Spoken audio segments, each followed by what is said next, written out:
வணக்கம். இது உங்கள் study with Dharshini YouTube channel. இன்னைக்கு நம்ம 7ஆம் வகுப்புல இருக்க செகண்ட் டேர்ம்ல இருக்க ஒரு யூனிட் பார்க்க போறோம். விஜயநகர பேரரசு மற்றும் பாமினி சுல்தான் பத்தி பார்க்க போறோம். அதுக்கு முன்னாடி நம்ம இது வரைக்கும் 6ஆம் வகுப்புல உள்ள எல்லா பாடங்களையும் முடிச்சிருக்கோம். நம்ம வரலாற்று பாடங்கள் அந்த வீடியோஸ் எல்லாமே பிளேலிஸ்ட் உங்களுக்கு டிஸ்கிரிப்ஷன்ல கொடுத்துருக்கோம். நீங்க அதை யூஸ் பண்ணிக்கலாம். வாங்க பார்ப்போம். விஜயநகர் பாமினி அரசுகள், விஜயநகர பேரரசு மற்றும் பாமினி அரசுகள் எப்படி தோன்றுனுச்சு, அவங்களோட எந்தெந்த பகுதிகளை அவங்க ஆட்சி பண்ணாங்க, அவங்க எந்த மாதிரி விதமான ஆட்சிகள் நடத்தினாங்க, கலை கட்டிடக்கலை எப்படி இருந்தது, இராணுவம், நிர்வாகம், நெக்ஸ்ட் அரசியல் ரீதியா என்ன மாதிரி நிலவரங்கள் இருந்தது, இதெல்லாம் பத்தி தான் நம்ம இந்த பாடத்துல பார்க்க போறோம். அறிமுகம்.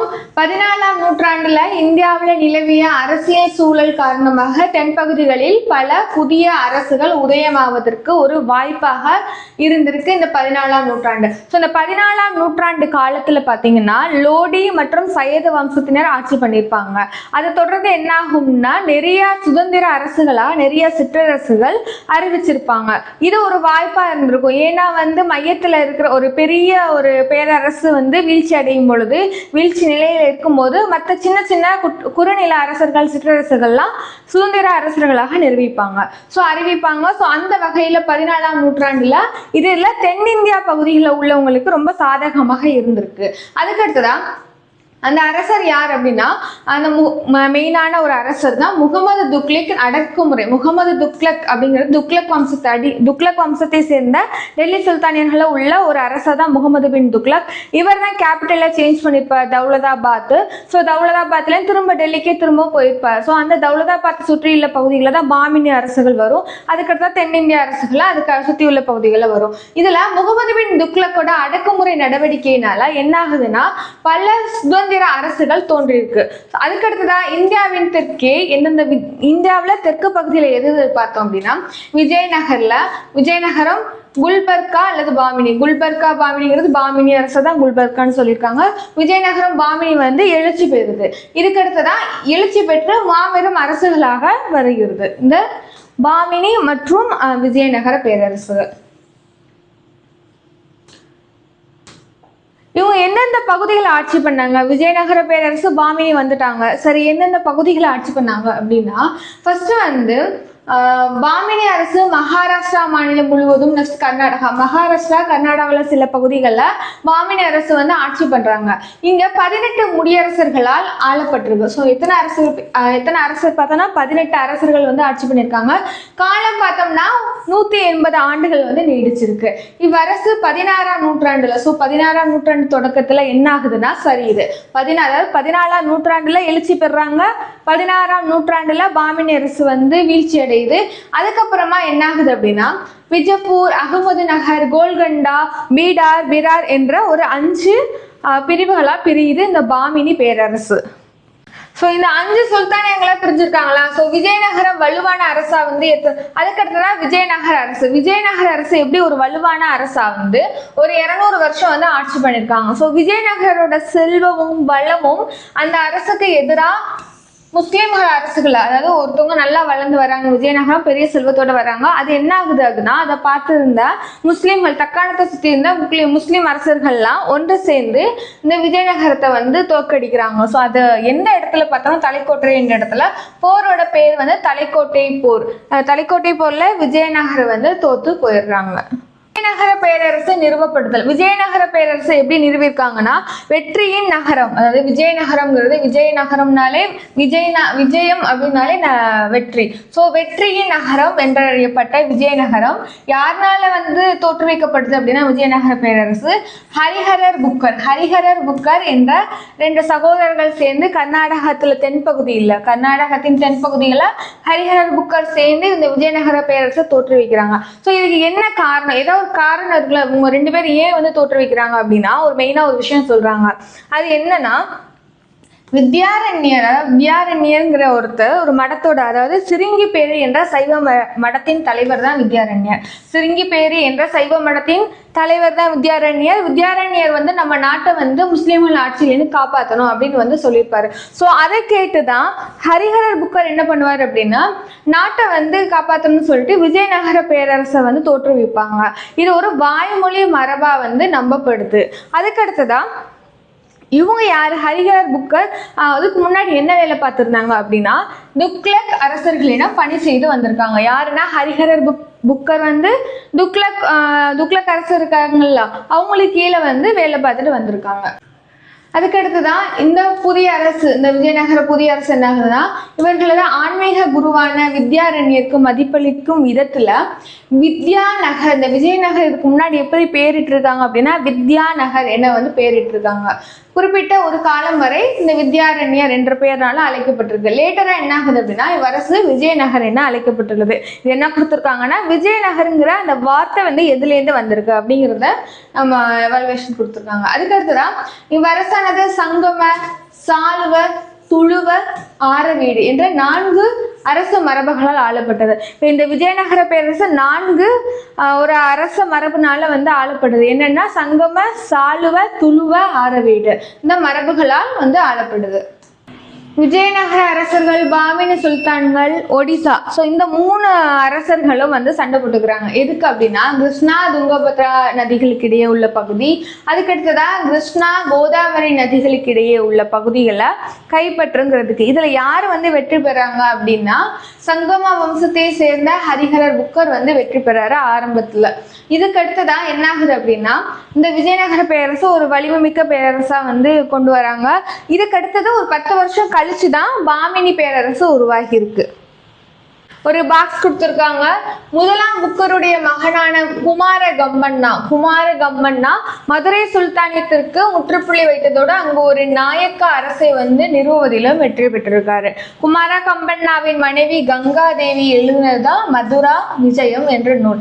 ஸோ இதுல எதை பத்தி கொடுத்துருக்காங்கன்னா விஜயநகர பேரரசால் மதுரை கைப்பற்றப்பட்டதை தெளிவாக விளக்குகிறது.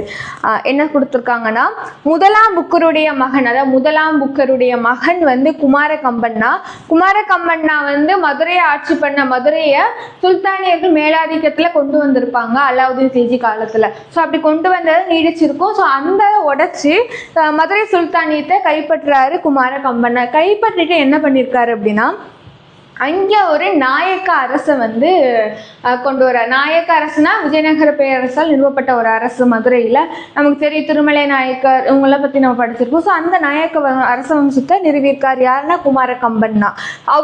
அவரோட வெற்றியை பற்றி குமாரகம்பண்ணாவோட மனைவி கங்காதேவினால எழுதுகிற நூல் தான் மதுரா விஜயம். ஸோ மதுரையை வெற்றி பெற்றிருக்காரு. ஸோ அது மதுரா விஜயம் அப்படிங்கிற நூலை கங்காதேவி எழுதியிருக்காங்க. அதில் எப்படி வந்து வெற்றி பெற்றாங்க அதை பற்றி விரிவாக வந்து விளக்கியிருக்காங்க அந்த மதுரா விஜயம் என்ற நூல்ல. அதுக்கடுத்ததாக சங்கமா வம்சத்தின் முடிவு. சங்கமா வம்சம் எப்படி முடிவு பெறுறது? ஹரிஹரர் புக்கர் தோற்றுவித்த இந்த சங்கமா வம்சம், அதாவது விஜயநகர பேரரசுல எப்படி முடிவடையுது அப்படின்னா புக்கர் இறந்ததுக்கு அப்புறமா பரந்த ஒரு நிலப்பரப்பை தம் மகன் இரண்டாம் ஹரிஹரர் ஆள்வதற்காக விட்டிருக்காரு. அதுக்கடுத்ததா பாமினி அரசிடம் இருந்து பெல்காம், கோவா ஆகிய பகுதிகளை கைப்பற்றியதே இவரையே போற்ற தகுந்த சாதனையா சொல்லியிருக்காரு. அதாவது புக்கர் வந்து பெல்காம், கோவா வந்து பாமனிட்டேந்து வந்து ஜெயிச்சிருக்காரு. அதுக்கடுத்ததான் இவருடைய மகன் முதலாம் தேவராயர் ஒடிசாவை சேர்ந்த கஜபதி வம்ச அரசர்களை தோற்கடித்திருக்காரு. யாருன்னா முதலாம் தேவராயர். எங்கன்னா ஒடிசாவில் ஆட்சி பண்ண அரசர்களை. அதுக்கடுத்ததான் இவருக்கு பின்னாடி என்ன ஆகுதுன்னா ஆட்சி பொறுப்பேற்ற 2ஆம் தேவராயர் சங்கம வம்சத்துல ஒரு தலை சிறந்த அரசரா வந்திருக்காரு. யாருன்னா 2ஆம் தேவராயர் ஒரு சங்கம வம்சத்தில் தலை சிறந்த அரசரா வந்திருக்காரு. அதுக்கடுத்ததா தம்மிடம் பணி செய்வதற்காகவும் தம்முடைய படிகளுக்கு நவீன போர் முறைகளில் பயிற்சி அளிப்பதற்காகவும் என்ன பண்ணியிருக்காருன்னு பார்ப்போம். 2ஆம் தேவராயர் சங்கம வம்சத்தின் ஒரு சிறந்த அரசருங்கிறத பார்த்தோம். ஸோ அவர் என்ன பண்ணியிருக்காரு அப்படின்னா தம்மிடம் பணி செய்வதற்காக, அப்புறம் அவருக்கு தெரிந்த படைகளுக்கு நவீன போர் முறைகளை பயிற்சி அளிப்பதற்காக என்ன பண்ணியிருக்காரு அப்படின்னா இஸ்லாமிய வீரர்களை அவரோட படையில பணி அமர்த்தும் ஒரு முறையை வந்து கொண்டு வந்திருக்காரு. 2ஆம் தேவராயர். யாருன்னா இஸ்லாமிய வீரர்கள். காரணம் என்னன்னா அங்கே உள்ள நவீன காலத்துல உள்ள போர் முறைகள் அப்புறம் நல்ல ஒரு திறமையை வந்து யூஸ் பண்றதுக்காக. அதுக்கடுத்ததா சாளுவ வம்சத்தின் தோற்றம். சங்கம வம்சம் விஜயநகர பேரரசுல ஹரிஹரர் புக்கர் வந்து தோற்றுவிக்கிறாங்க விஜயநகர பேரரசை. அதுக்கடுத்ததா சங்கம வம்சம், புக்கர் வராரு, சங்கம வம்சம் முடியுது. சங்கம வம்சம் அடுத்து சாளுவ வம்சம் வந்து வருது. ஸோ சாளுவ வம்சம் எப்படி தோன்றிருக்கு அப்படின்னா 2ஆம் தேவராயருக்கு பின்னாடி பேரரசு வந்து ஒரு ஆபத்தான சூழலுக்கு உள்ளானது. விஜயநகர பேரரசின் திறமை மிக்க படைத்தளபதியான சாளுவ நரசிம்மர் இந்த சூழலை என்ன யூஸ் பண்ணிக்கிட்டு சாளுவ வம்சத்தை வந்து தொடங்கியிருப்பாரு. சாளுவ நரசிம்மர் வந்து தோற்றுவிக்கிறார் சாளுவ வம்சத்தை. சாளுவ வம்சம் எப்படி தோற்றுவிக்கிறார் அப்படின்னா, அதாவது சங்கம வம்சத்துல கடைசி அரசர் 2ஆம் விருபாட்சராயரை கொண்டுட்டு இவர் அரியணைக்கு ஏறாரு. ஒரு பேரரசா அவரை சாளுவ நரசிம்மர் அறிவிக்கிறாரு. அப்புறம் என்ன ஆகுது அப்படின்னா, சாளுவ நரசிம்மர் இறக்கும் போது இந்த சாளுவ அரசும் வந்து வீழ்ச்சி அடையுது. அதுக்கடுத்துதான் சாளுவ நரசிம்மருக்கு கீழே படைத்தளபதியா பணியமர்த்தி இருந்தவர் தான் நரசநாயக்கர் என்ன ஆகுறாரு அப்படின்னா, அரியணையை கைப்பற்றி துளுவ வம்சத்தின் ஆட்சியை வந்து தொடங்கியிருக்காரு. நரசநாயக்கர் என்ன பண்ணியிருக்காருன்னா துளுவ அரச வம்சத்தை வந்து தொடங்கியிருக்காரு. கிருஷ்ணதேவராயர் ஆட்சிக்கு வராரு. இவர் வந்து துளுவ வம்சத்தை சேர்ந்தவர் தான் கிருஷ்ணதேவராயர். துளுவ வம்சத்துல ஒரு சிறந்த அரசரா இருந்திருக்காரு. இவர் என்ன பண்ணியிருக்காரு அப்படின்னா 20 ஆண்டுகள் வந்து ஆட்சி பண்ணியிருக்காரு. ஆட்சி பொறுப்பை ஏற்றவுடன் இவர் வந்து மெயினா ஒரு 2 இலக்கை வந்து அச்சீவ் பண்ணியிருக்காரு. ஃபர்ஸ்ட் இலக்கு என்ன அப்படின்னா, அது சுதந்திரமாக நதி, அதாவது துங்கபத்ரா நதி பள்ளத்தாக்கு பகுதியில சுதந்திரமாக செயல்பட்டு வந்த தலைவர்களை வந்து அடக்கியிருக்காரு. அதுக்கடுத்த 2ஆவதா என்ன பண்ணியிருக்காரு அப்படின்னா குல்பர்காவை கைப்பற்றி அங்கே என்ன பண்ணியிருக்காரு அப்படின்னா முகமது ஷா என்ற பாமினி அரசரை அவரோட அமைச்சர் சிறையில் அடிச்சு அவர் அரியணைக்கு ஏறியிருப்பார் அவருடைய அமைச்சர். ஸோ அவர் என்ன பண்ணியிருப்பார் அப்படின்னா முகமது ஷாவை கிருஷ்ணதேவராயர் வந்து குல்பர்காவை கைப்பற்றி அவர்கிட்ட ஒப்படைப்பாரு. ஸோ அதான் இங்கே கொடுத்துருக்காங்க. குல்பர்காவை கைப்பற்றுவது 2ஆவது இலக்கா இருந்தது. அந்த சமயத்துல தான் பாமினி சுல்தான் முகமது ஷா அவருடைய அமைச்சரால் அவரோட பதவி பறிக்கப்பட்டு சிறையில் இருந்திருப்பாரு. கிருஷ்ணதேவராயர் என்ன பண்ணியிருப்பாருன்னா அவரை விடுவிச்சுட்டு மீண்டும் அரியணையை ஏற்றிருப்பார். யாருன்னா முகமது ஷா. பண்ணது யாருன்னா கிருஷ்ணதேவராயர். அதுக்கடுத்துதான் மேலும் ஒடிசாவை சேர்ந்த கஜபதி அரச வம்ச பிரதாபருத்ரனோடு வந்து போர் வரும். அந்த போர்ல கிருஷ்ணதேவராயர் ஜெயிச்சிருவாரு. ஆனா ஜெயிச்சதுக்கு அப்புறம் என்ன ஆகும் அப்படின்னா சமாதானத்தை மேற்கொண்டிருப்பாங்க. இதுலதான் பிரதாபருத்ரனோட பொண்ணை வந்து கிருஷ்ணதேவராயருக்கு திருமணம் செஞ்சு வச்சிருப்பாரு. அதுக்கடுத்ததான் கிருஷ்ணதேவராயர் அவர் கைப்பற்றிய பிரதாபருத்ரனின் பகுதிகளை மீண்டும் வந்து அவருக்கே வழங்குறாரு. ஏன் அப்படின்னா அவரோட மகளை திருமணம் செய்து கொண்டனால செஞ்சுக்கிறேன் அப்படிங்கிற ஒரு உறுதிமொழி தந்திருப்பாரு பிரதாபருத்ரன். மேலும் என்ன ஆகுது அப்படின்னா போர்த்துகீசிய பீரங்கி படை வீரர்களின் உதவியோடு கோல்கொண்டா சுல்தானை கிருஷ்ணதேவராயர் எளிதாக தோற்கடிச்சிருப்பாரு. யாருன்னா ஒரு போர் செய்கிறாங்க அப்படின்னா, அதாவது போர் புரிய இராணுவ வீரர்களும் முக்கியம், அங்கே பயன்படுத்திய டெக்னிக்ஸும் முக்கியம், அங்கே பயன்படுத்திய வெப்பன்ஸ் என்னென்ன வெப்பன்ஸ்லாம் பயன்படுத்தியிருக்காங்க, ஆயுதங்கள் என்ன பயன்படுத்தியிருக்காங்க, அங்கே உள்ள படை தளபதிகள் எவ்வாறு செயல்பட்டிருக்காங்கிறதெல்லாம் முக்கியம். அந்த வகையில் கிருஷ்ணதேவராயர் என்ன பண்ணியிருக்காரு அப்படின்னா போர்த்துகீசியர்களோட பீரங்கி படையை உதவியாக கேட்டு கோல்கொண்டா சுல்தானை கிருஷ்ணதேவராயர் எளிதாக வந்து ஜெயிச்சிருக்காரு. ஏன்னா அந்த டைமில், அதாவது 15th centuryல என்ன ஆகும் அப்படின்னா பீரங்கி படையெல்லாம் வந்து இந்திய அரசர்கள்ட்ட கம்மியாக இருக்கும். இப்போ போர்த்துகீசியர்கள் வச்சிருக்கிறத கிருஷ்ணதேவராயர் வந்து பயன்படுத்தியிருக்காரு. விஜயபூர் சுல்தானிடமிருந்து ரெய்ச்சூரை வந்து கைப்பற்றிருப்பாரு விஜயநகர பேரரசு மன்னர் கிருஷ்ணதேவராயர். சிறந்த கட்டட வல்லுனர் கிருஷ்ணதேவராயர் வந்து சிறந்த கட்டட வல்லுநரா என்ன பண்ணியிருக்காரு அப்படின்னா கிருஷ்ணதேவராயர் மழைநீரை சேமிப்பதற்காக பெரிய நீர்ப்பாசன குளங்கள் அதுக்கடுத்து நீர்த்தேக்கங்கள் எல்லாம் உருவாக்கியிருக்காரு கிருஷ்ணதேவராயர். மழைநீரை சேகரிப்பதற்காக குளங்கள் நீர்த்தேக்கங்களை கிருஷ்ணதேவராயர் உருவாக்கியிருக்காரு. அதுக்கடுத்துதான் இவரோட தலைநகரான கிருஷ்ணதேவராயோட கேபிட்டல் என்ன, தலைநகர் பார்த்தோம்னா ஹம்பி. அங்கே வந்து கிருஷ்ணசாமி கோவில், ஹசாரா ராமசாமி கோவில், விட்டாலா சுவாமி கோவில் போன்ற புகழ்பெற்ற கோவில்களை வந்து கட்டியிருக்காரு. அதுக்கடுத்ததான் போர்கள் மூலம் ஜெயிச்ச அந்த செல்வங்கள்லாம் பெரிய அளவு தென்னிந்திய கோவில்களுக்கு வழங்கியிருக்காரு கிருஷ்ணதேவராயர். ஸோ அது மூலமா கோவில்களோட நுழைவாயில் கோபுரங்கள் எல்லாம் நிறுவியிருக்காரு. யாருன்னா கிருஷ்ணதேவராயர். இப்போ அந்த கோவில்களுக்கு வந்து அவர் டொனேஷன் கொடுத்துருப்பாரு இல்லையா, டொனேஷன் கொடுத்ததுல கோவில்களில் நுழைவாயில்களில் வந்து கோபுரங்கள் வந்து நிறுவிப்பாங்க. ஸோ நுழைவாயில்கள் அந்த கோவிலோட என்ட்ரன்ஸ்லேயே வந்து கோபுரம் நிறுவுறத ராயகோபுரம், கிருஷ்ணதேவராயர் அதோட ராயகோபுரம் என்று அழைக்கப்படுகிறது. இது வந்து ஒரு கிருஷ்ணதேவராயருக்கு ஒரு பேரு புகழை வந்து பெற்றுத்தர மாதிரி இருக்கு அப்படிங்கிறத நம்ம பார்க்குறோம். பெரிய கோட்டைகள் எல்லாம் கட்டியிருக்காரு, பெரும் கோட்டைகளை கட்டியிருக்காரு. நெக்ஸ்ட் அரேபியாவிலிருந்தும் ஈரானிலிருந்தும் மிக பெரிய பெரிய அளவுள்ள குதிரைகளை வந்து இறக்குமதி செஞ்சிருக்காரு கிருஷ்ணதேவராயர். அவையெல்லாம் கப்பல் மூலம் வந்து மேற்கு கடற்கரையில விஜயநகர துறைமுகங்கள்ல வந்து இறக்குமதி ஆயிருக்கு. அதுக்கடுத்ததான் போர்த்துகீசிய அரேபிய வணிகர்களுடன் அவர் வந்து நட்புறவை வந்து கொண்டிருக்காரு விஜயநகர பேரரசு அரசர் கிருஷ்ணதேவராயர். அதனால் சுங்கவரி வந்து என்னாகுது அப்படின்னா நாட்டின் வருமானம் அதிகரிக்கிறது. சுங்கவரி மூலம் நாட்டின் வருமானம் அதிகரிக்கிறது. இப்போ வந்து இறக்குமதி பண்றாங்கன்னா அதுக்கு வந்து அவங்க டாக்ஸ் கட்டணும். இப்போ யாரெல்லாம் இறக்குமதி பண்றாங்க, ஸோ அந்த வகையில் போர்த்துகீசிய அரேபியர்கள் வந்து நல்ல உறவு இருந்ததுனால அவங்க வந்து இம்போர்ட் பண்ணிக்கிறாங்க, இங்கே யூஸ் பண்ணிக்கிறாங்க. இது மூலமா விஜயநகர பேரரசுக்கு அதிக சுங்கவரி வருது. இலக்கியம், கலை, கட்டிடக்கலை. இலக்கியம், கலை, கட்டிடக்கலையில புரவலரா அதாவது என்ன பண்ணியிருக்காரு கிருஷ்ணதேவராயர் என்ன பண்ணியிருக்காருன்னா இந்த கலை மற்றும் கட்டிடக்கலையில கிருஷ்ணதேவராயருக்கு கலை இலக்கியத்தையே வந்து ஆதரிச்சிருக்காரு. அதுக்கடுத்துதான் அஷ்டதிக்கஜங்கள் என்றறியப்பட்ட 8 இலக்கிய மேடைகளை வந்து அவரோட அவையில அலங்கரிச்சிருக்காரு. அதுக்கடுத்துதான் அதுல அந்த 8 பேர்ல அஷ்டதிக்கஜங்கள்ல ஒரு ஆள் ரொம்ப முக்கியமான ஒரு மகத்தானவரா யார் இருந்திருக்காருன்னா அல்லசானி பெத்தன்னா இருந்திருக்காரு.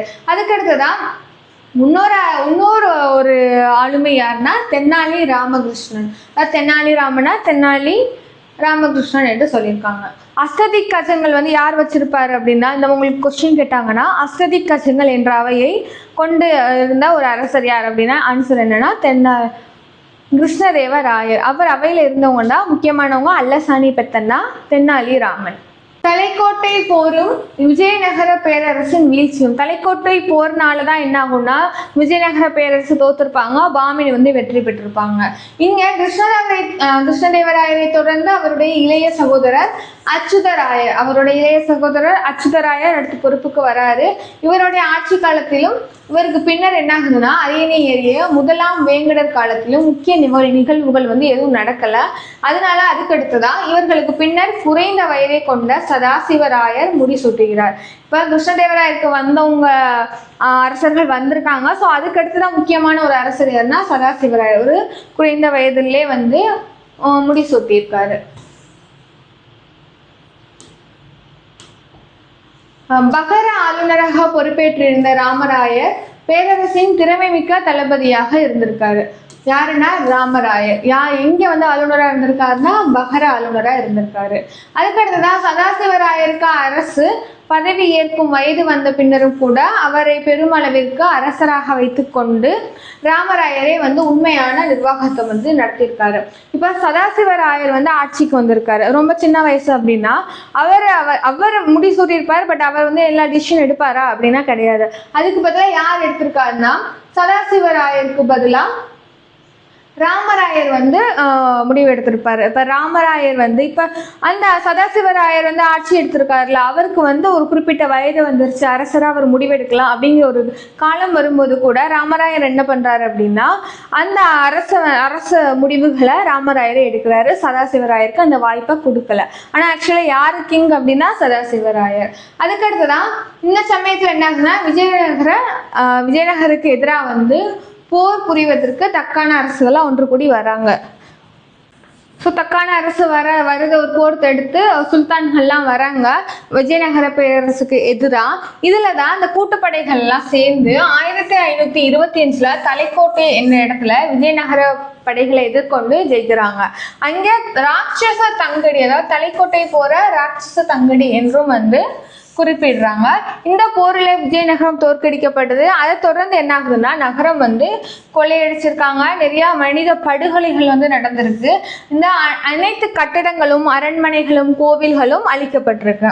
ஸோ போர் தொடுத்து வந்தாங்கன்னா, அதாவது வரலாற்றில் பார்த்தோம்னா ஒருத்தவங்க ஜெயிச்சிட்டாங்க, ஒரு அரசை வந்து தோக்கடிச்சிட்டாங்க அப்படின்னா அந்த இடத்துல முக்கியமாக இந்த மாதிரி விஷயங்கள்லாம் நடக்கும். நகரம் வந்து கொள்ளையடிப்பாங்க, மனிதாபிமானம் இல்லாமல் படுகொலைகள் நடக்கும், கட்டிடங்கள்லாம் வந்து உடச்செறிவாங்க.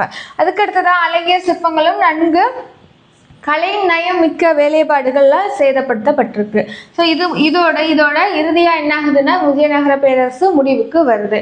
எந்த போர் மூலம்னா தலைக்கோட்டை போரை ராட்சசி தங்கடி என்றும் வந்து குறிப்பிடுறாங்க. அதுக்கடுத்தது ஒரு பாக்ஸ். கிழக்கு கர்நாடகத்தில் துங்கபத்ரா நதியின் கரையில் உள்ள விஜயநகரம் இருந்த இடம் தற்போது ஹம்பி. ஸோ விஜயநகரம் இப்போ வந்து ஹம்பின்னு சொல்கிறோம் இல்லையா, அந்த பிளேஸ் வந்து அந்த காலத்தில் வந்து விஜயநகரமாக இருந்திருக்கு. அதுக்கடுத்ததாக ஹம்பி சீர்குலைந்த இடிபாடுகளுடன் காணப்படுகிறது. இதை வந்து யுனெஸ்கோ ஹம்பியை வந்து பாரம்பரிய சின்னமாக அறிவிச்சிருக்காங்க. ஹம்பி நகரை வந்து பாரம்பரிய சின்னமாக யுனெஸ்கோ அறிவிச்சிருக்காங்க. ஹம்பிங்கிறது விஜயநகர பேரரசில் விஜயநகராக இருந்தது.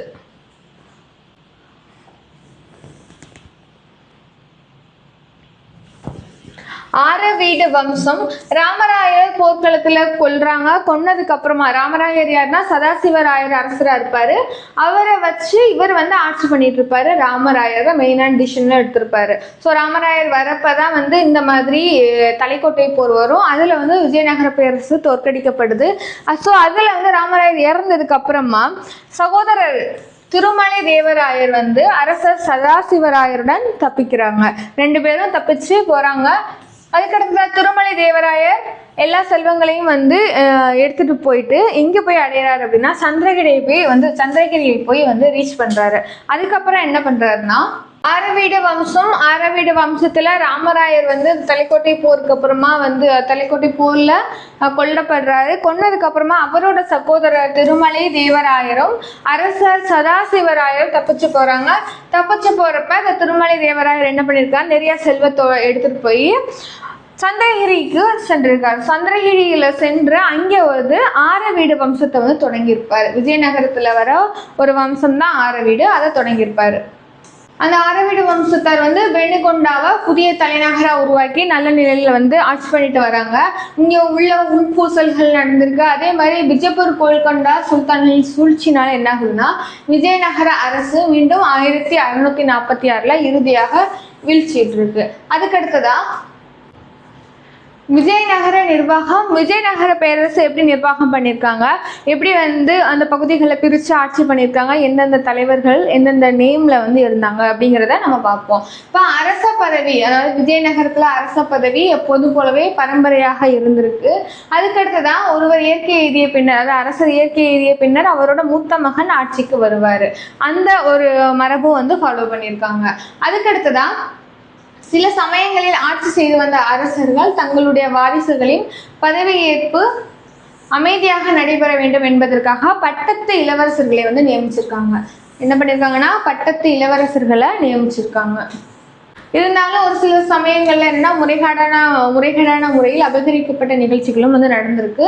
அரச உரிமையை சாளுவ நரசிம்மர் முறைகேடாக பயன்படுத்தி தான் என்ன பண்ணுவார் அப்படின்னா சாளுவ வம்சத்தை வந்து தொடங்கியிருப்பாரு.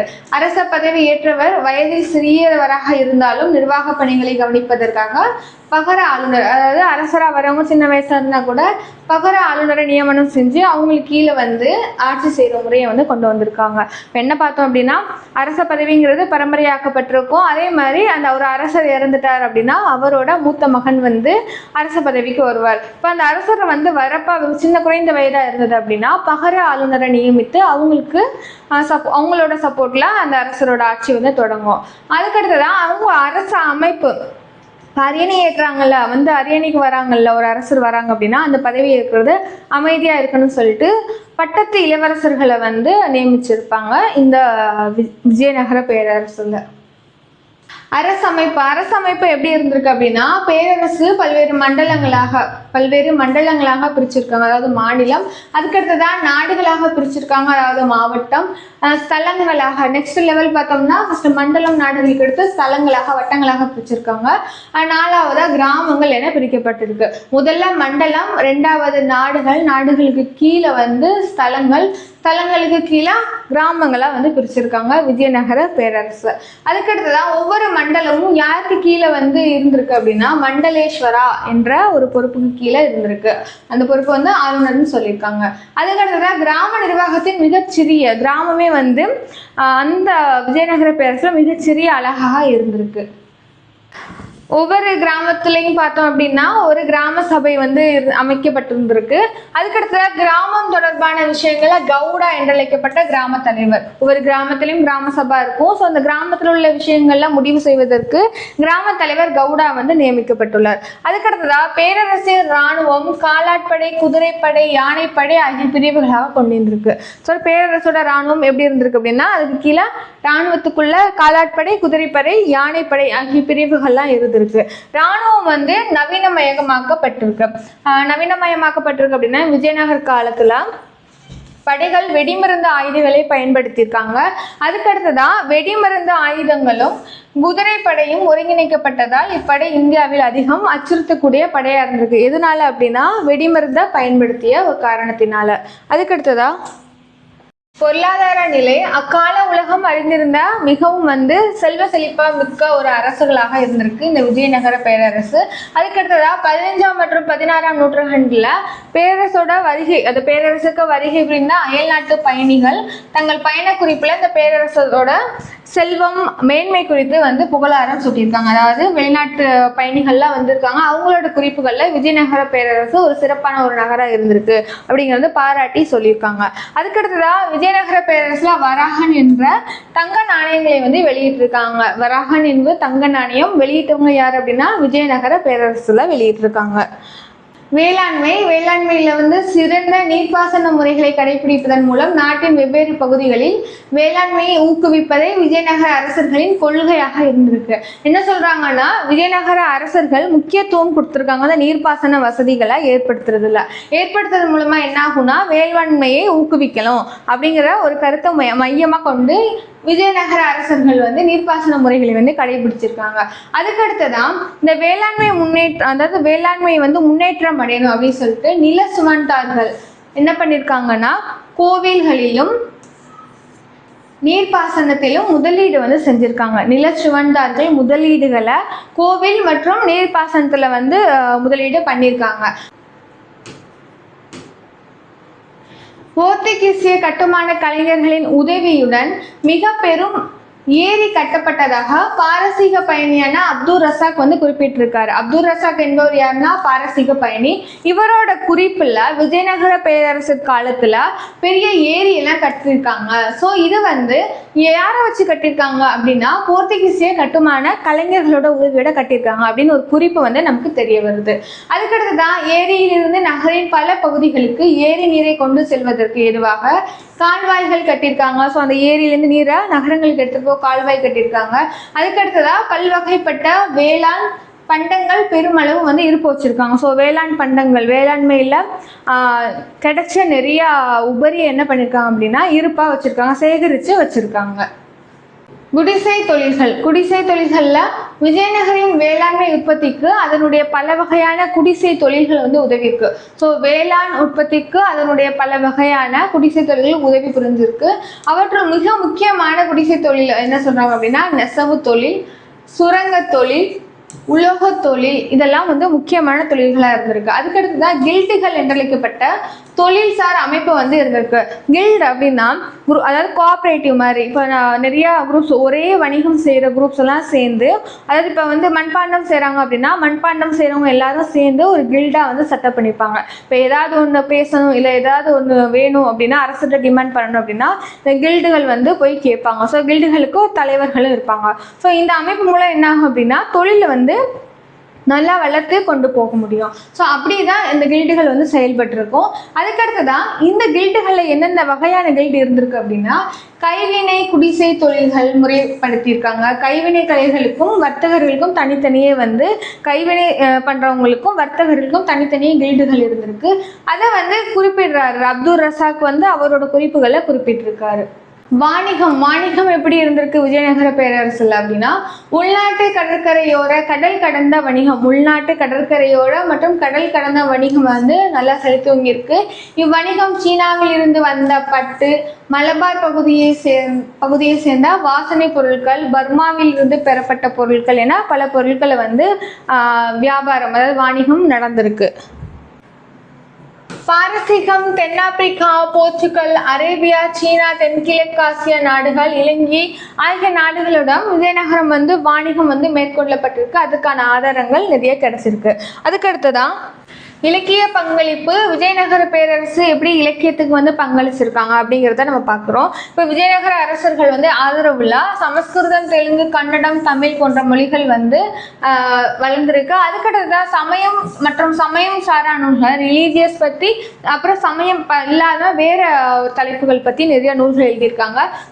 இதில் கிருஷ்ணதேவராயர் வந்து அமுக்தமால்யதா என்ற நூலை காவியமா தெலுங்கு மொழியில வந்து எழுதியிருக்காரு. கிருஷ்ணதேவராயர் அமுக்தமால்யதா என்ற நூலை எழுதியிருக்காரு. உங்களுக்கான ஒரு கேள்வி, மதுரா விஜயம் என்ற நூலை எழுதியவர் யார் என்ற கேள்விக்கான பதிலை கமெண்ட் பண்ணுங்க. இப்போ வாங்க பார்க்கலாம். அதுக்கடுத்ததான் கிருஷ்ணதேவராயர் வந்து சமஸ்கிருதத்துல எழுதின ஒரு நூல் தான் ஜாம்பாவதி கல்யாணம். ஜாம்பாவதி கல்யாணம் என்ற நாடக நூலையும் எழுதியிருக்காரு.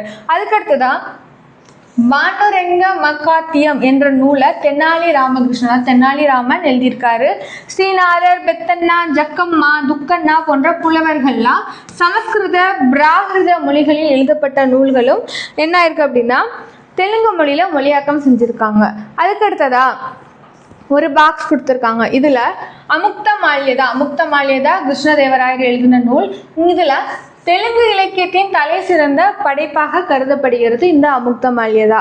இது எதை பற்றியது? இந்த அமுக்தமால்யதா எதை பற்றியது அப்படின்னா பெரியாழ்வாரோட மகளான கோதை தேவி அப்படின்னா ஆண்டாள சொல்றாங்க. ஸோ ஆண்டாள் பற்றி, இந்த கோதை தேவியை பற்றி எழுதியிருக்கிறத அந்த அமுக்தமால்யதா. இந்த அமுக்தமால்யதோட என்ற சொல்லோட பொருள் என்ன அப்படின்னா கடவுள் ரங்கநாதருக்கு அணிவிப்பதற்காக தொடுக்கப்பட்ட மாலைகளை அவருக்கு சூடுவதற்கு முன்பாக இவ்வம்மையார் சூடிக்கொள்வார். ஸோ இந்த மாதிரி ஒரு ஆளுக்கு கொடுக்கறதுக்கு முன்னாடி தானே ஒன்று சூடிக்கொண்டாங்க அப்படின்னா அதுக்கு பேர் தான் அமுக்தமால்யதா என்ற பொருளை குறிக்கிற ஒரு சொல்.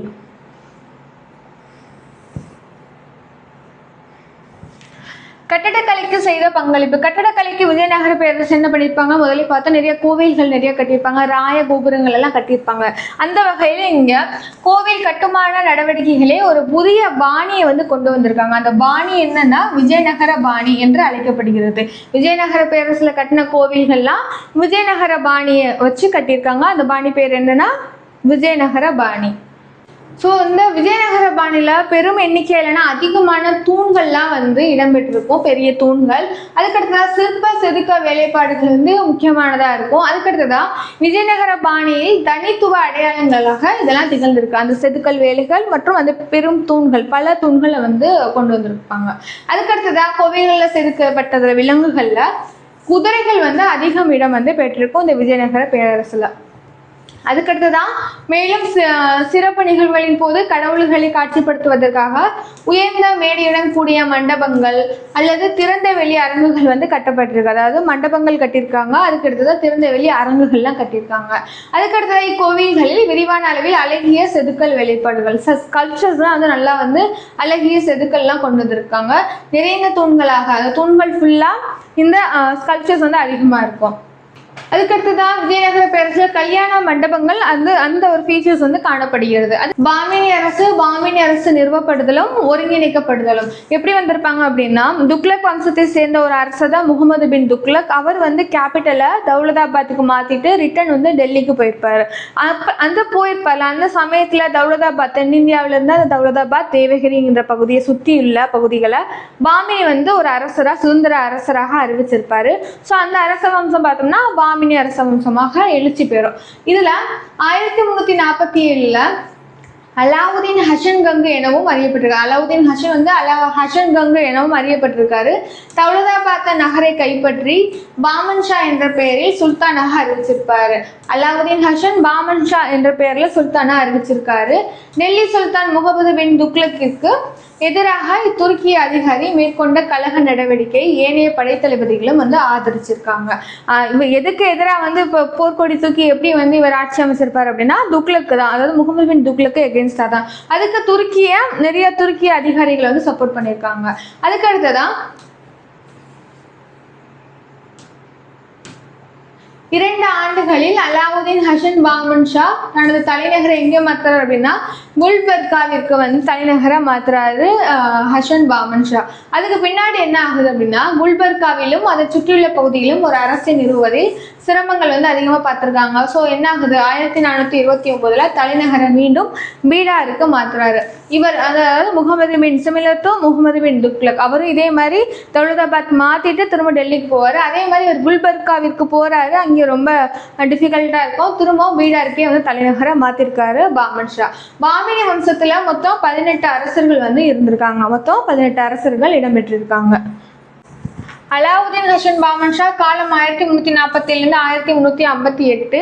அலாவுதீன் ஹசன் வந்து 11 ஆண்டுகள் வந்து ஆட்சி பண்ணியிருக்காரு. இவர் வந்து வாரங்கல் அரசிடம் இருந்தும் ராஜமுந்திரி கொண்டு விடுந்த 3 அரசுகள் இருந்தும் வந்து அதிகம் கப்பம் வசூலிக்கிறதுல வந்து அதிகமாக பிரச்சனை வந்திருக்கு இந்த அலாவுதீன் ஹசன் பாமன் ஷா என்ற அரசு இருக்கு. அதுக்கடுத்துதான் அவரோட அரசு என்ன பண்ணியிருக்காருன்னா 4 மாகாணங்களாக பிரிச்சிருக்காரு அலாவுதீன் ஹசன் பாமன் ஷா.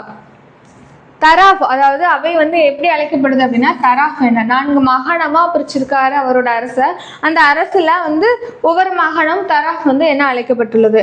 அதுக்கடுத்ததான் ஒவ்வொரு மாகாணத்திலையும் ஆளுநரும் படைகளுக்கு தலைமையேற்றிருக்காங்க. ஒவ்வொரு மாகாணத்திலையும் ஆளுநர் வந்து படைகளுக்கு தலைமையேற்று போயிருக்காங்க. அதுக்கடுத்தது அப்பகுதியை நிர்வாகம் செய்வதும் வரி வசூல் செய்வதும் அவருடைய பொறுப்பா இருந்திருக்கு. 4 மாகாணங்களாக வந்து பிரிக்கிறாரு. பிரிச்சுட்டு அதை தராஃப் என்று நேம் வைக்கிறாங்க. ஸோ இவங்களோட வேலை அப்படி என்னன்னா நிர்வாகம் பண்ணுறது, வரி வசூல் பண்ணுறது. இது யார் பார்ப்பாங்கன்னா ஒவ்வொரு மாகாணத்துக்கும் ஒரு ஆளுநரை வந்து அமைச்சிருப்பாங்க. அதுக்கடுத்ததாக பார்த்தோம் அப்படின்னா வலிமை மிகுந்த அரசர்களின் கீழ் இம்முறை சிறப்பாக செயல்பட்டிருக்கு. அதே மாதிரி வலிமை குன்றிய அரசர் காலத்தில் இம்முறை வந்து ஆபத்தாக இருந்திருக்கு அப்படிங்கிறத நம்ம பார்க்குறோம். முதலாம் முகமது ஷாவோட காலம் 1358 1375. பாமன் ஷாவை தொடர்ந்து முதலாம் முகமது ஷா அரச பதவிக்கு வராரு.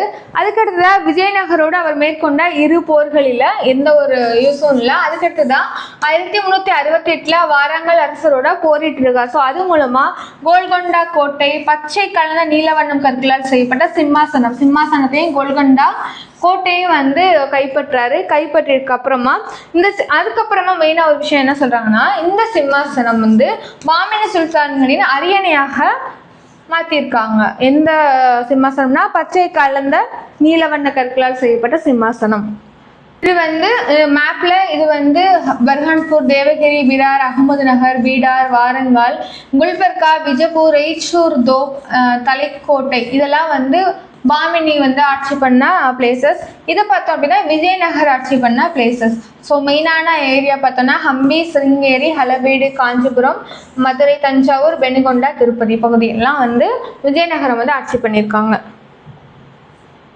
இங்கே ஒரு பாக்ஸ் கொடுத்துருக்காங்க. இதில் பச்சை கலந்த நீலவண்ணம் கல்லாலான விலையுறந்த அணிகலன்களில் பயன்படுத்தப்படும் கல்லாகும். விலையுறந்த அணிகளில் பயன்படுத்தப்படுற கல்லு தான் இந்த பச்சை கலந்த நீலவண்ணம்.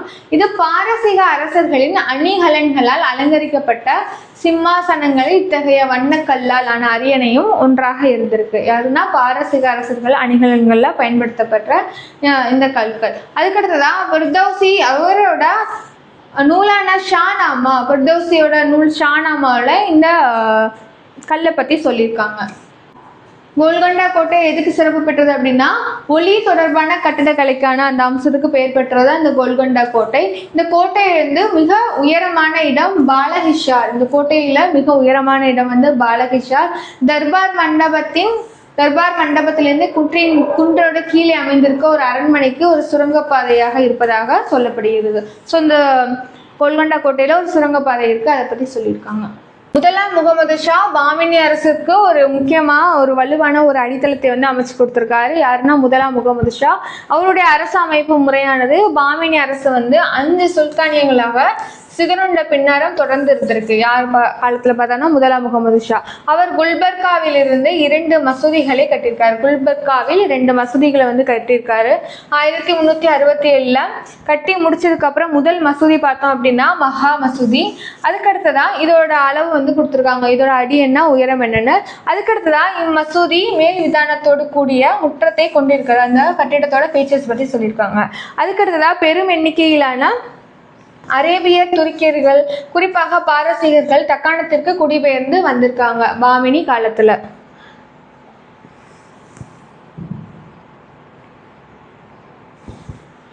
அந்த குடிபெயர்ந்து வந்தவங்கள பலர் சுல்தான் முதலாம் முகமதுவின் அழைப்பை ஏற்று வந்தவர்கள் தான். அவங்க வந்திருக்காங்கல்ல, பாரசீகர், அரேபிய துருக்கியர், அவங்களாம் எப்படி வந்திருக்காங்கன்னா முதலாம் முகமதுவோட அழைப்பை கேட்டு வந்து இந்த தக்காணத்துல செட்டில் ஆயிருக்காங்க.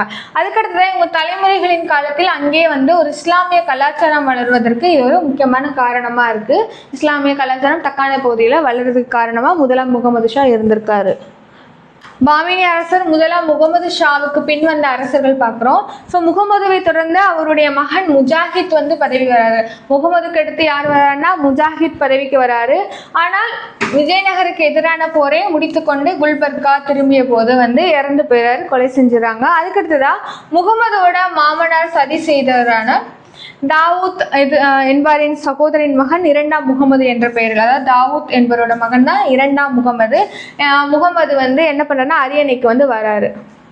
இரண்டாம் முகமது காலத்துல வந்து ஆட்சி வந்து அமைதியா இருந்திருக்கு. அதுக்கடுத்ததா தனது நேரத்தின் பெரும்பளவை எதுக்கு வந்து செலவிட்டிருக்காரு அப்படின்னா பண்பாட்டு கல்விக்காக வந்து செலவிட்டிருக்காரு, நேரத்தையும் அவரோட செல்வத்தையும்.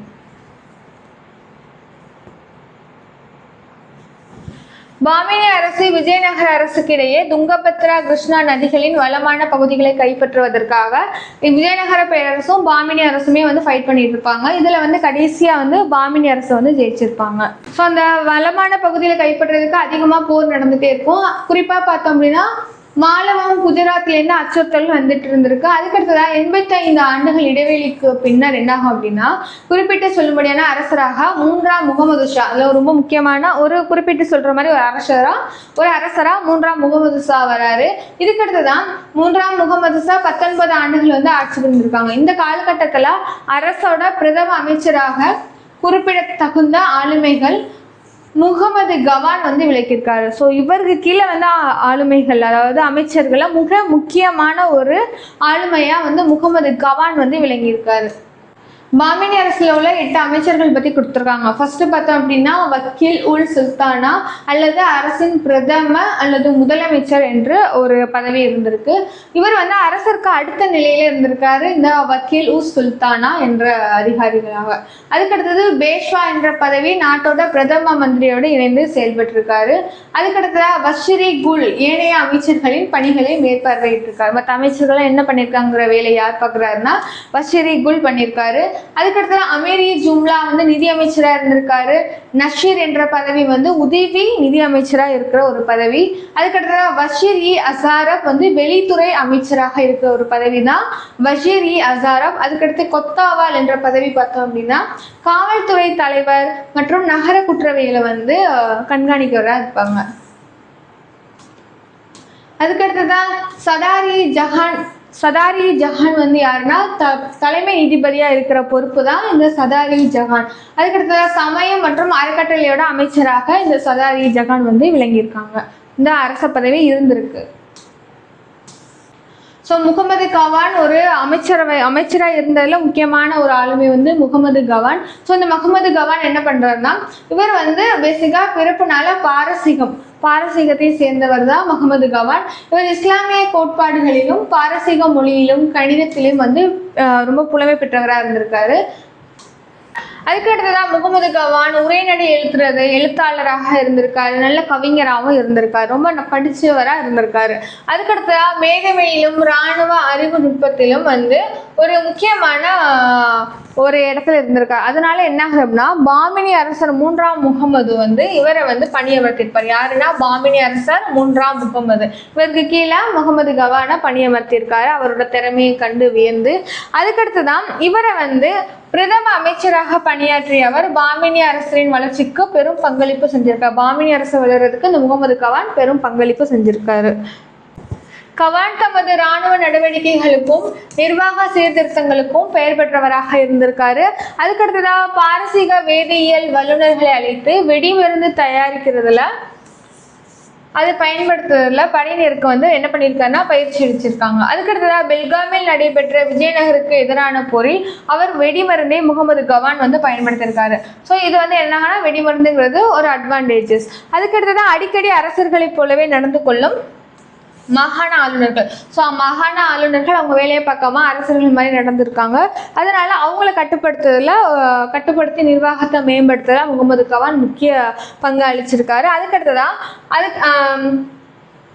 ஏற்கனவே இருந்த 4 மாகாணங்களை 8ஆக பிரிச்சிருக்காரு. ஆல்ரெடி அந்த மாகாணங்களை 4ஆக பிரித்து ஆட்சி பண்ணியிருப்பாங்க. ஸோ ஆளுநர்களை கண்ட்ரோல் பண்ணணும் அப்படின்னு சொல்லிட்டு அதை 8ஆக பிரித்து 8 ஆளுநர்கள் நியமிப்பார்.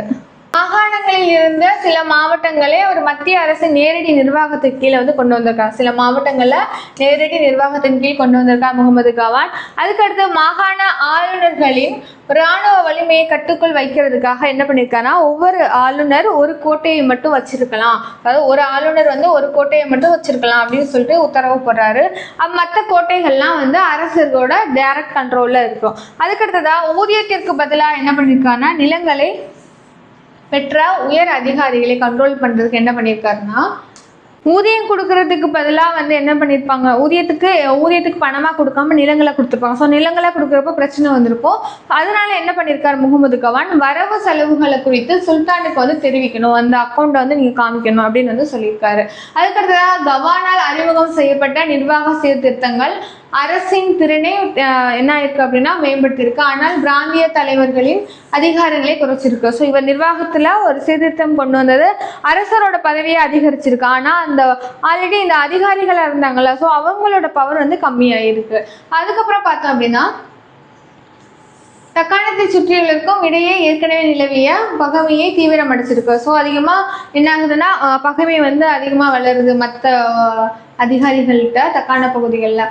அவரே தங்கள் வளர்ச்சியை தடுக்கும் தடைக்கல்லாக கருதியிருக்காங்க. நெக்ஸ்ட், சுல்தானுக்கு எதிராக கவான் சதியில் ஈடுபட்டிருப்பதை போன்ற போலி கடிதம் ஒன்றை தயார் செஞ்சு கவானின் மேலாதிக்கத்தை விரும்பாத சுல்தானும் அவருக்கு ஒரு மரண தண்டனை கொடுத்துருக்காங்க.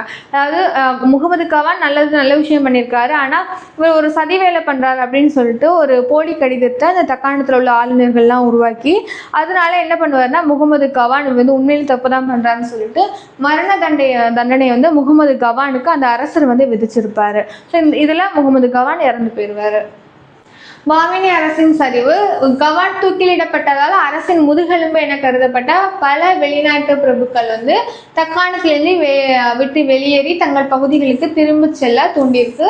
ஸோ முகமது கவான் தூக்கிலிடப்பட்டதால் என்ன ஆகுதுன்னா, பல வெளிநாட்டிலேருந்து வந்திருப்பாங்கல்ல, நிறைய பேர் தங்கியிருப்பாங்கல்ல, ஸோ அவங்கள திரும்ப என்ன பண்ணுறாங்கன்னா அவங்க ஊருக்கே திரும்ப போகிறாங்க. ஸோ அதுக்கெல்லாம் இந்த ஒரு தூக்கிலிட்டது ஒரு காரணமாக அமைஞ்சிருக்கு. அதுக்கடுத்தது சுல்தான் 3ஆம் முகமதுவின் இறப்பிற்கு பின்னர் முடிசூடிய முகமது அல்லது சிகாபுதீன் முகமது 1518 இறக்கும் வரை சுல்தானாக ஆட்சி புரிஞ்சிருக்காரு. யாருன்னா சிகாபுதீன் முகமது.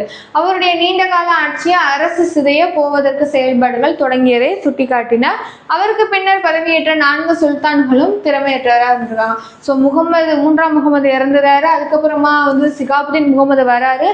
அவரு சில ஆண்டுகள் ஆட்சி பண்றாரு. அதுக்கடுத்துதான் அந்த 4 சுல்தான்களும் என்ன அப்படின்னா திறமை இல்லாம இருந்திருக்காங்க. ஸோ திறமை இல்லாமல் இருந்தோன்னா இந்த சுல்தானியம் கொஞ்சம் கொஞ்சமாக என்ன ஆகுது அப்படின்னா 5 சுதந்திரமான தக்கான சுல்தானியங்களாக பிரியுது. அதில் ஒன்று பீடார். பாமினி திறமையற்ற சுல்தான்களாக வந்ததுக்கப்புறமா சரிய தொடங்குது. அதுக்கப்புறமா ஒரு 5 பிரிவாக பிரிகிறாங்க. அதாவது பீடார், பிஜப்பூர், அகமது நகர், பீரார், கோல்கொண்டா. பீடார், பிஜப்பூர், அகமது நகர், பீரார், கோல்கொண்டா என 5 பகுதிகளாக பிரிகிறாங்க, சிதைவடைகிறாங்க. பாமினி சுல்தானியர்களின் பங்களிப்பு கலை கட்டிடக்கலையில் என்ன பண்ணியிருக்காங்க அப்படிங்கிற ஸ்பெஷலாக குல்பர்காங்கிற ஒரு இடத்துல கலை கட்டிடக்கலை எப்படி சிறப்புற்று பாமினி காலத்தில் இருந்ததுங்கிறத பார்க்கலாம். அதுக்கடுத்து இந்த பகுதியில் நடத்தப்பட்ட அகழாய்வுகளில் அரண்மனைகள், அரசர் மக்களை சந்திக்கும் மண்டபங்கள், தூதுவர்கள் தங்கியிருந்த குடியிருப்புகள், வளைவுகள், குடிமாடங்கள், சுவர்கள், அரண்கள் ஆகியனெல்லாம் நல்லாவே கட்டியிருக்காங்க. அதுக்கடுத்ததான் இந்த கண்டுபிடிப்புகள் என்னன்னா, இந்த ஆர்கியாலஜிக்கல் எவிடன்ஸ் கட்டிடக்கலை திறமையை படம் பிடித்து காட்டுறதாக இந்த ஆர்கியாலஜிக்கல் எவிடன்ஸ்லாம் இருக்குது. அதுக்கடுத்து முக்கியமான ஒரு கலை கட்டிடக்கலைக்கு எடுத்துக்காட்டாக எது இருக்குது அப்படின்னா, பீடாரில் இருக்கிற முகமது கவானின் மதராசா. முகமது கவானின் மதராசா, இது கல்வி நிலையம் தான் மதராசாங்கிறது. இங்கே 3000 கையெழுத்து பிரதிநிதிகளை கொண்ட பெரிய நூலகம் இருக்குது இந்த முகமது கவானின் மதராசாவில். ஸோ இவை கல்விக்கும் புலமைக்கும் கவான் அளித்த முக்கியத்துவத்தை தெளிவாக பறைசாற்ற மாதிரி இருக்குது. இதுனா இந்த முகமது கவானின் மதராசா. அதுக்கடுத்ததாக சம்மரி, இந்த பாட சுருக்கத்தை பற்றி பார்க்க போகிறோம். ஃபஸ்ட்டு ஹரிஹரர் புக்கர் என்ற சகோதரர்கள் தான் அந்த வித்யாரண்ய சொல்கிறத கேட்டுட்டு என்ன பண்ணியிருப்பாங்க அப்படின்னா விஜயநகர பேரரசை வந்து நிறுவியிருப்பாங்க. ஸோ அவங்களுக்கு பின்னாடி வந்தவங்களில் குறிப்பாக யார் சொல்கிறாங்கன்னா 2ஆம் தேவராயரால் இது வந்து ஒருங்கிணைக்கப்பட்டிருக்கும். விஜயநகர பேரரசில் ஒரு சிறந்த அரசராக கிருஷ்ணதேவராயரை நம்ம பார்த்தோம். ஸோ இவரோட முன்னேற்றம் சாதனைகள்லாம் நம்ம பார்த்தோம். நெக்ஸ்ட் வந்து தக்கான சுல்தான்களின் கூட்டுப்படைகளால் விஜயநகர் வந்து தலைக்கோட்டை போர், இந்த போர் மூலமாக தோற்கடிக்கப்பட்டிருப்பாங்க விஜயநகர பேரரசு. அதுக்கடுத்த விஜயநகர அரசின் நிர்வாக முறை, பொருளாதாரம் எல்லாம் பார்த்தோம். கலை இலக்கிய, கட்டடக்கலை, ராயகோபுரம், விஜயநகர பாணியை பற்றி பார்த்தோம். அதுக்கடுத்துதான் பாமினி சுல்தான்கள் எப்படி வந்து கலை, கட்டிடக்கலை, கோட்டைகள், குல்பர்கா, நெக்ஸ்ட் முகமது கவானோட மதராசா, இதெல்லாம் நம்ம பார்த்தோம். அதுக்கடுத்ததான் அலாவுதீன் பாமன் ஷாவில் பாமினி அரசு உருவாக்கப்பட்டது. அவர் வந்து எப்படி திறமை வாய்ந்த வழித்தோன்றலான முதலாம் முகமதுவால் அது ஒருங்கிணைக்கப்பட்டது. இதெல்லாம் நம்ம பார்த்தோம். பாமன் ஷா அறிமுகம் செய்த நிர்வாக முறை முதலாம் முகமது. அதுக்கடுத்த 3ஆம் முகமது காலத்தில் முகமது கவான் மேற்கொண்ட நடவடிக்கை கலை, கட்டிடக்கலை, கல்வி பாமினி சுல்தானியர்களோட எப்படி பங்களிச்சிருக்கு அப்படிங்கிறத பார்த்தோம். உங்களுக்கான ஒரு கேள்வி, விஜயநகர அரசரான கிருஷ்ணதேவராயர் சமஸ்கிருதத்தில் எழுதிய நூலின் பெயர் என்ன என்ற கேள்விக்கான பதிலை கமெண்ட் பண்ணுங்க. இன்னைக்கான நம்ம கிளாஸ் பார்த்துருப்போம். நம்ம நாளைக்கு அடுத்து ஒவ்வொரு கிளாஸ் ஒவ்வொரு டேல பார்ப்போம். Thank you so much.